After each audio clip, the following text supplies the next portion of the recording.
Hola, buenos días. En el día de hoy vamos a tener una clase del uso de los medicamentos en el embarazo.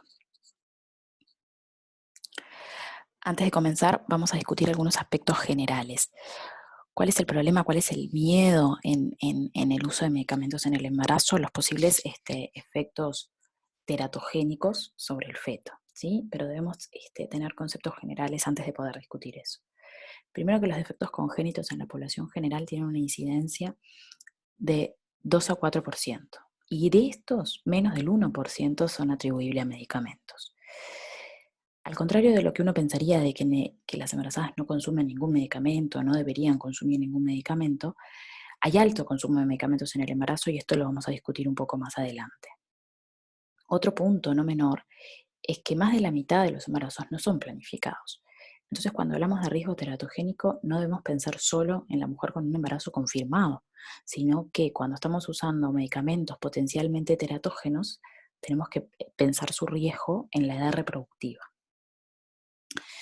¿Qué pasa con los medicamentos? Gran parte de ellos no le conocemos el riesgo y quizás porque carecemos de estudios en embarazadas, en la lactancia, que nos hablen de la posibilidad de riesgo o no. En el análisis podemos hacer como una primera división y es verdad que los medicamentos tienen un efecto sobre el embarazo, pero también el embarazo genera algunos cambios sobre los medicamentos. Por ejemplo, cambios farmacocinéticos, cambios farmacodinámicos, la no adherencia, una paciente que viene recibiendo un tratamiento crónico y se entera que está embarazada, quizás por los miedos, carente de una información adecuada, decide suspender un medicamento que en realidad es necesario para su patología crónica. Y cuando hablamos de los medicamentos sobre el embarazo, acá hablamos de los riesgos básicamente sobre el feto, la teratogenicidad, las alteraciones de desarrollo y los efectos secundarios. Es así que surgen de estos riesgos contraindicaciones y precauciones para el uso de algunos medicamentos en el embarazo. Y como en medicina solemos hacer clasificaciones y clasificaciones y subclasificaciones, se desarrollaron clasificaciones de riesgo para los medicamentos que discutiremos más adelante. Entonces yo les decía, las embarazadas usan medicamentos, ¿sí? Acá hay dos estudios, un poco viejos ya, pero el primero es un estudio a nivel mundial y el segundo es un estudio realizado en el Pereira Rosell en el Hospital de Clínicas, que hablan de cuántas embarazadas, mediante una encuesta se le preguntó a la embarazada si en algún momento del embarazo había consumido algún medicamento, y ahí tenemos los números, alrededor del 80% alguna vez en el embarazo consumieron un medicamento. Entonces acá desterramos el primer mito de que no deben usarse medicamentos en el embarazo, porque en realidad, si pensamos lo siguiente, el 100% de las embarazadas tendrían que haber contestado que sí. ¿Por qué? Porque el hierro y el ácido fólico está indicada en todos los embarazos. Sin embargo, acá tenemos otro trabajo también hecho en estas dos maternidades de cuántas usaban correctamente el hierro y cuántas habían usado correctamente el ácido fólico, y como ven con el ácido fólico, menos de la mitad este, usó el ácido fólico cuando correspondía. Y aquí está eso, la mitad de los embarazos no son planificados a nivel mundial y a nivel de todos los estratos socioeconómicos. Pero además tenemos que pensar que muchos medicamentos nosotros los usamos porque queremos un efecto en el feto, ¿no? Porque una cosa son aquellos medicamentos que usamos en la madre y que no queremos que tenga un efecto adverso en el feto, pero muchas veces usamos medicamentos en la madre que queremos y necesitamos que lleguen al feto. Por ejemplo, los corticoides para la inducción de la maduración pulmonar, el ácido fólico, como ya mencionamos, para la profilaxis de las malformaciones neurológicas y otros ejemplos. Pero cuando decíamos que el embarazo también tiene sus consecuencias en los medicamentos, y hablábamos de los cambios farmacocinéticos. La farmacocinética, que es la rama de la farmacología que estudia cómo la concentración sanguínea varía en el tiempo. Desde que absorbemos, por ejemplo, estamos recibiendo un medicamento por vía oral, se absorbe en el tubo digestivo. El segundo paso es la distribución, llega a plasma y llega a la sangre y tiene que distribuirse entre los diferentes tejidos. Después el metabolismo, el tercer paso farmacocinético, donde la mayoría de los fármacos sufren un metabolismo para inactivarse o a veces incluso para activarse. Y el último paso, la eliminación. Como ustedes ya saben, existen modificaciones gravicas fisiológicas del embarazo. Por lo tanto, esos parámetros fisiológicos se van a cambiar y van a cambiar los parámetros farmacocinéticos. No es lo mismo un adulto de 70 kilos, hombre no embarazado, que una mujer embarazada con todos estos cambios. Y esto es aún mucho más complejo porque los cambios gravídicos dependen del trimestre en el que esté la mujer. Entonces, ¿esos cambios tienen una implicancia clínica? Bueno, la verdad es que los estudios son escasos y no nos queda muy claro cuánto de esos cambios influyen en la embarazada. La farmacocinética nosotros la usamos para calcular la dosis. Yo sé la dosis de un medicamento gracias a todos estos pasos farmacocinéticos, entonces sé cuál es la dosis que yo pretendo darle a un paciente para lograr un efecto. El problema es que si yo tengo todos estos cambios farmacocinéticos, la dosis que yo estoy usando en la embarazada, que es la misma que uso en un adulto estándar, ¿estará bien? Bueno, al día de hoy no lo sabemos, igual le damos la misma dosis. ¿Y qué cosas cambian en la embarazada que alteran la farmacocinética? La absorción, por ejemplo. Cuando yo, en la embarazada, los cambios son que hay una disminución de la motilidad intestinal, hay un aumento del pH gástrico, hay un alentecimiento del vaciado gástrico. Sin embargo, esto no parecería tener mucha afectación en la absorción de los medicamentos, pero no nos podemos olvidar de un hecho, los vómitos. La embarazada en el primer trimestre tiene los vómitos que son fisiológicos, ¿sí? Entonces, si una embarazada, por ejemplo, recibe un tratamiento crónico, un tratamiento que tiene que tomar, o simplemente el ácido fólico y el hierro del primer trimestre, y está con vómitos, esa embarazada no va a absorber ese medicamento, ¿sí? ¿Qué otros aspectos cambian en la farmacocinética del embarazo? La distribución es, nos tenemos que imaginar que el ser humano es como una pecera de agua y es donde se distribuye, donde se diluye el medicamento, ¿sí? La embarazada al tercer trimestre tiene un aumento hasta el 50% de la volemia, entonces seguramente la distribución no es la misma, pero por ahora tampoco hay grandes cambios. Y ese fármaco que está diluido en ese contenido líquido teórico del organismo, una parte está unida a proteínas plasmáticas y otra parte es la libre. La libre es la que tiene efecto. Pero si nosotros por algún motivo, por alguna patología o por ejemplo en el embarazo, la cantidad de proteínas plasmáticas que tenemos es menor, me va a quedar más cantidad de fármaco libre. Entonces quizás el efecto sea mayor, quizás tenga un riesgo de interacción, de intoxicación, ¿no? Porque si yo la dosis que doy es acorde a lo que sé que va a estar unida a proteínas y lo que va a estar libre, pero si yo no sé realmente cuántas proteínas hay y me queda más libre, voy a tener más fármaco para actuar. Otro punto, yo les decía, es la metabolización. Hay enzimas hepáticas que metabolizan los medicamentos, muchas enzimas hepáticas. Eso es a modo simplemente de ejemplo, no para que recuerden estos nombres. Pero hay enzimas, hay fármacos que en algunas enzimas se metabolizan. Si esa enzima tiene aumentada su actividad o disminuida, dependerá la necesidad o no de aumentar o disminuir la dosis. Esto es meramente teórico, porque en la vida real no hacemos ajustes de dosis basando en las actividades de las enzimas hepáticas. No los hacemos quizás porque no sabemos. Esto es al día de hoy. Y en la excreción renal lo mismo, la mayoría de los fármacos se excretan por vía renal y el filtrado renal va cambiando acorde al trimestre, ¿sí? Entonces, para aquellos fármacos que se excretan exclusivamente por vía renal sin metabolización hepática, quizás la afectación de la función renal sea un problema en la eliminación de los fármacos. Pero sin duda uno de los pasos más importantes en la farmacocinética del uso de los medicamentos en el embarazo es que el embarazo agrega un nuevo órgano que es la placenta. Y este se comporta como un órgano más. Los fármacos pasarán o no pasarán, se acumularán o no se acumularán de un lado o del otro. Y es de las cosas más importantes para determinar el riesgo fetal, el factor cinético. ¿De qué depende? De las características de la placenta y del fármaco. De la placenta dependerá la superficie, el grosor, la integridad del flujo sanguíneo.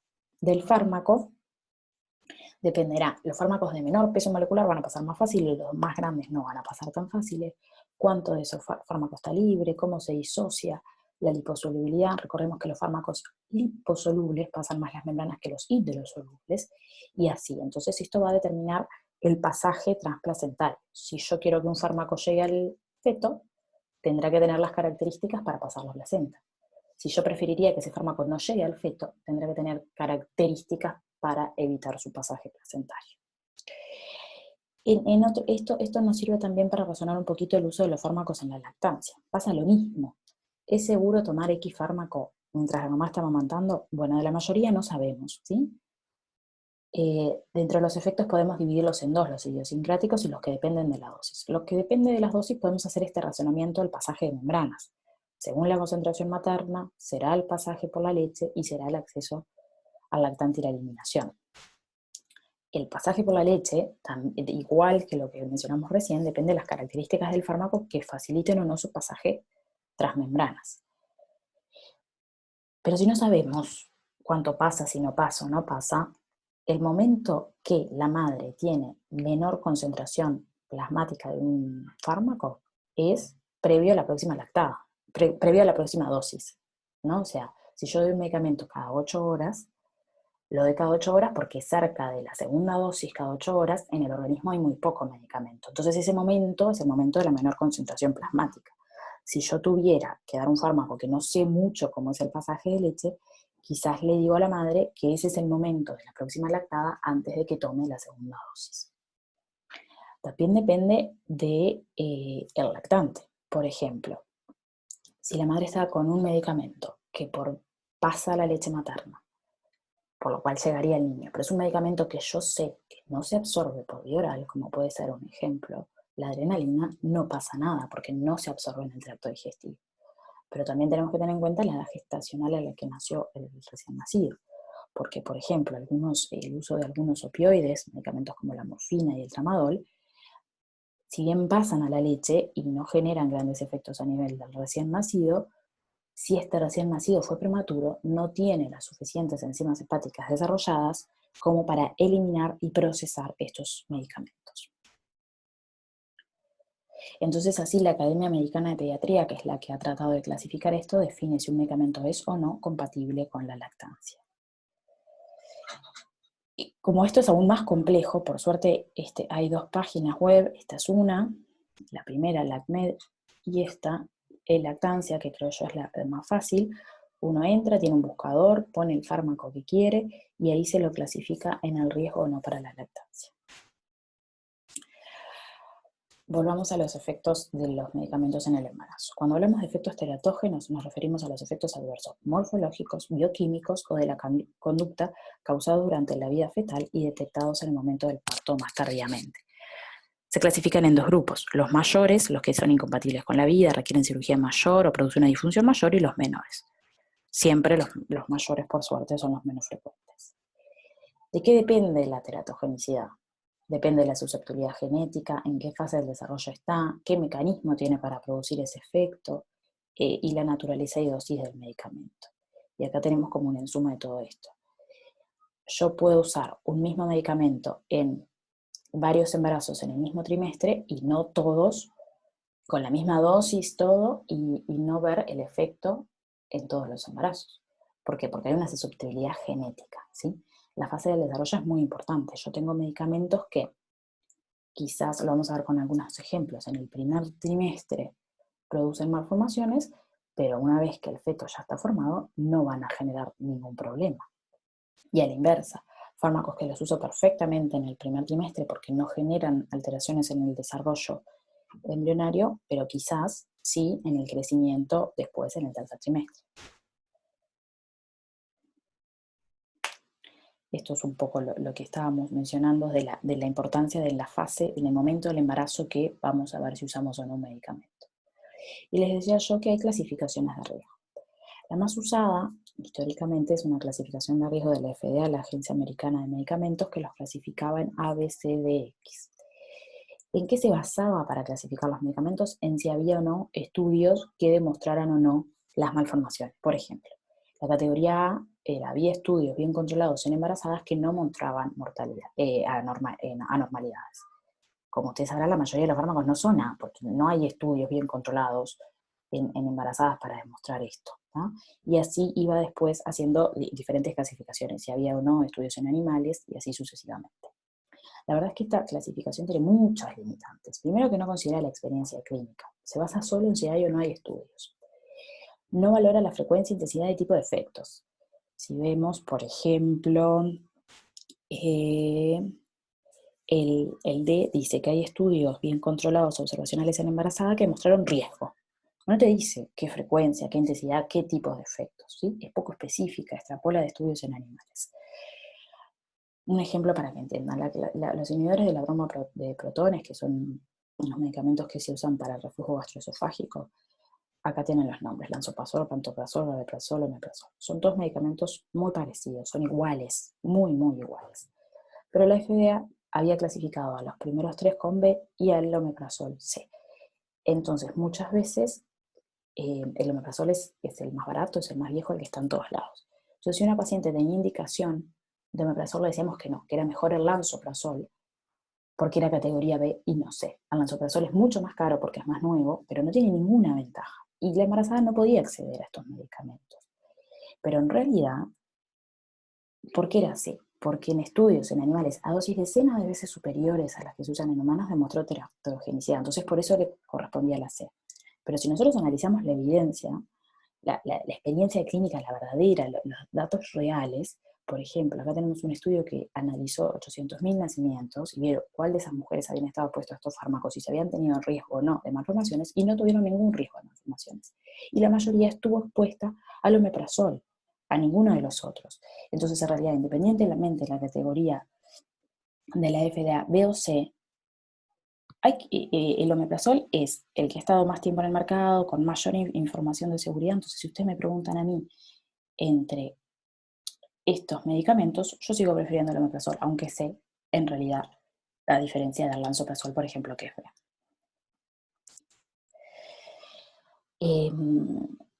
¿Qué otro problema tuvo, por ejemplo, esto que yo les decía que extrapola los resultados de animales? La catástrofe de la talidomida es un medicamento que se usaba en el embarazo para los vómitos, que era clasificado, si mal no recuerdo, como B por la FDA, porque no había ningún problema en animales, había estudios en animales que mostraban que no había ningún problema, y en realidad se usó ampliamente en el ser humano, y lo que mostró es que los niños nacían con focomelia. Focomelia es esta anomalía con carencia o excesivo, o los miembros muy cortos, ¿sí? Entonces, extrapolar de animales no tiene tampoco mucho sentido en el caso de la teratogenicidad. Así han surgido otras clasificaciones tratando de mejorar la de FDA, pero la verdad es que la propia FDA ya hace años que viene diciendo que su clasificación no sirve. En los años 90 no recomendaba usarla y, por ejemplo, en Estados Unidos en el 2015 prohibió su uso. En los prospectos de los medicamentos en Estados Unidos no se puede poner más A, B, C, D, X, ¿sí? Lo que hay que hacer es describir el riesgo, tiene que ser una cosa descriptiva, no ponerle categorías. Tenemos que saber qué estudios hay de ese medicamento, qué tipo de estudio, qué riesgo produce, a qué dosis, etc. Entonces, de estas charlas uno siempre espera una receta de díganme cuáles sí puedo usar y cuáles no puedo usar en el embarazo, pero es que no existe esa lista. En realidad, en cada situación uno debe hacer un balance beneficio-riesgo de si uso o no uso ese medicamento, como en cualquier otra prescripción racional del ser humano, ¿sí? Aquí agregándole que tenemos un individuo más. ¿Y cuál es el problema? Yo les decía que no hay estudios en embarazadas. La embarazada es lo que se dice una huérfana terapéutica. Éticamente estaba mal visto hacer estudios en embarazadas, ¿no? Por todo lo que puede implicar, pero bueno, esto llevó a la discusión de que en realidad, ¿cuál es qué es peor éticamente? ¿No hacer estudios en embarazada y usar esos medicamentos? ¿O hacer estudios y saber qué podemos usar y qué no podemos usar? Hacer estudios no implica randomizar, a esta le doy, a esta no le doy y veo cuál tiene malformaciones. Puede ser simplemente un estudio observacional, agarrar grandes bases de datos, mirar para atrás cuál de esas pacientes recibió ese medicamento y poder hacer una estimación de riesgo. Y esto es un poco lo que veníamos diciendo. Entonces, todo se centra en el balance, ¿está? ¿Cuál es? Estoy segura que se puede usar el ácido fólico y el hierro. ¿Cuáles estoy segura que no debo usar? Salvo en algunas excepciones, como todo en la vida, warfarina, metrotexate, micofenolato y leflunomida.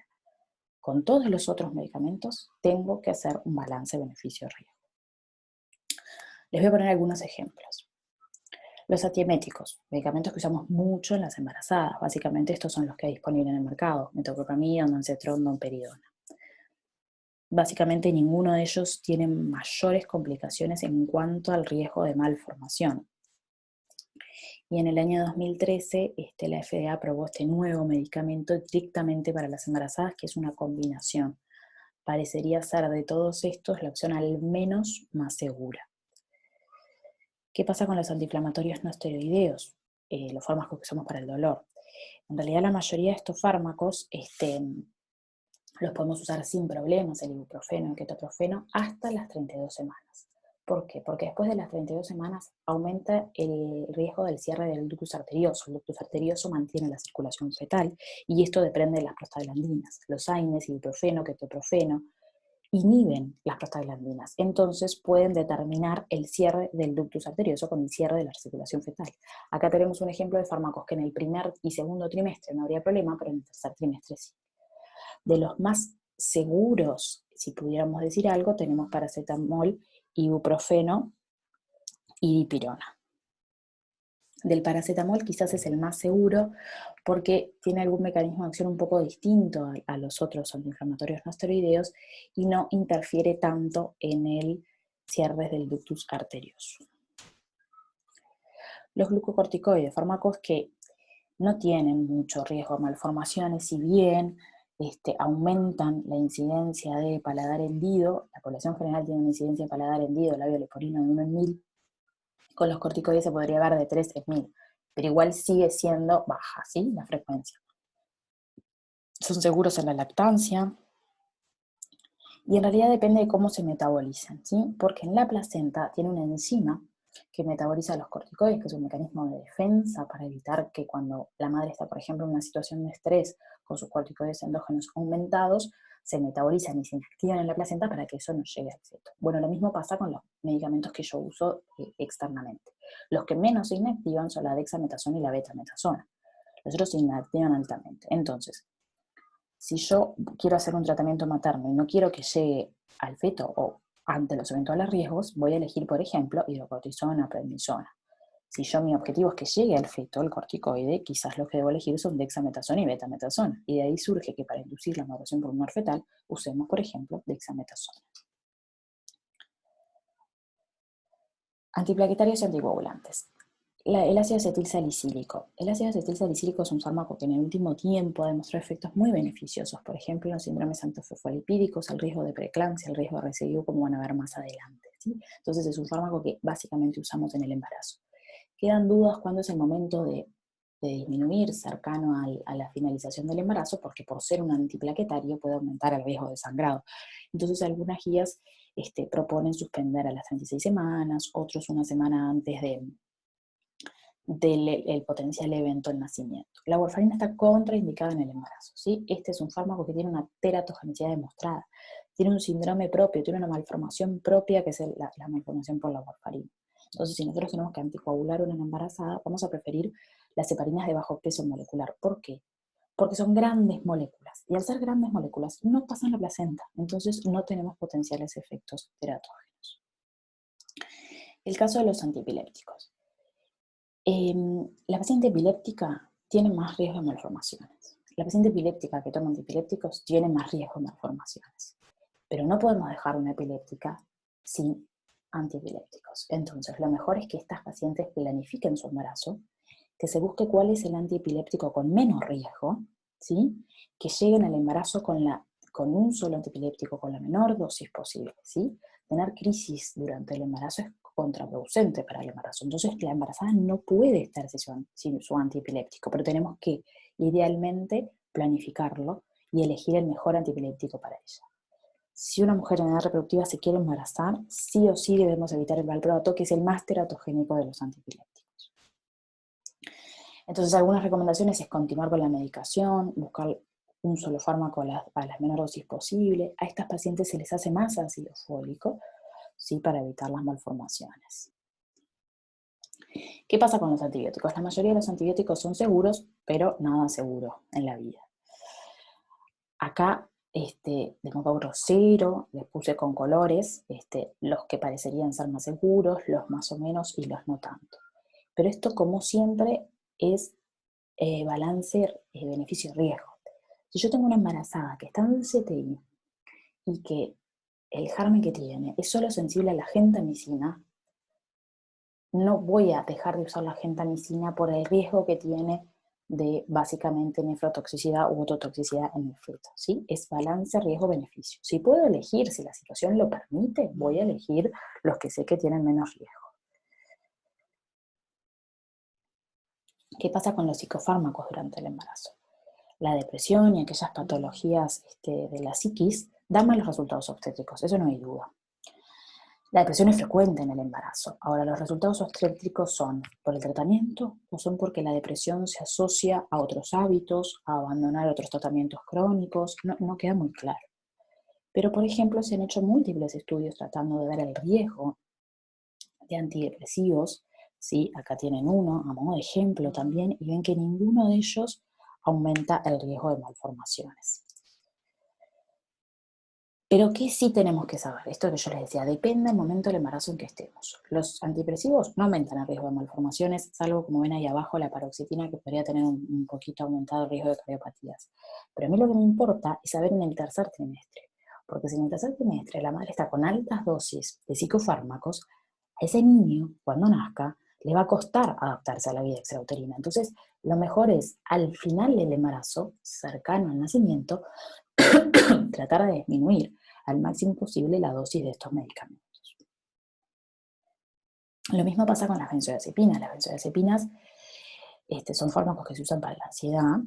La mayoría no tiene efectos malformativos, salvo algún detalle, algún reporte de casos que dice que el lorazepam podría aumentar el riesgo de atresia anal, pero pasa lo mismo. No tienen riesgo de malformaciones, pero al momento del nacimiento yo tengo que avisar, tengo que idealmente llegar con las menos dosis posible y avisar al neonatólogo que esta madre estuvo bajo tratamiento con benzodiazepinas, porque ese es un niño que le va a costar mucho más la adaptación a la vida extrauterina. Acá tenemos otro ejemplo como tenemos que ir razonando a lo largo del embarazo. Por ejemplo, cuando tenemos un hipertiroidismo en el embarazo. El yodo está contraindicado, ¿sí? Y depende en la etapa que estemos lo que hagamos, ¿tá? El PTU es el que elegimos en el primer trimestre. ¿Por qué? Porque el metimazol tiene una embriopatía bastante característica, la aplasia cutánea, atresia de Coana, fístula traqueoesofágica. Después, en el segundo trimestre, acá tenemos dos opciones. Podemos seguir con el PTU o pasar a metimazol. ¿Por qué optaríamos por evitar el PTU? Porque el PTU es un fármaco que da hepatopatías a nivel de la madre. Entonces ahí quizás tenemos que poner en la balanza el riesgo de malformaciones de una a otra. Pero una madre con hipertiroidismo en el embarazo tiene que estar tratada, porque si no tiene riesgo de vida la madre, ¿sí? Y después ven como la lactancia, cualquiera de los dos fármacos tiene bajo riesgo. Otro ejemplo para ir finalizando, cuando usamos antihipertensivos, por ejemplo la betalol, en una urgencia hipertensiva en el embarazo, ¿sí? Una preeclampsia severa.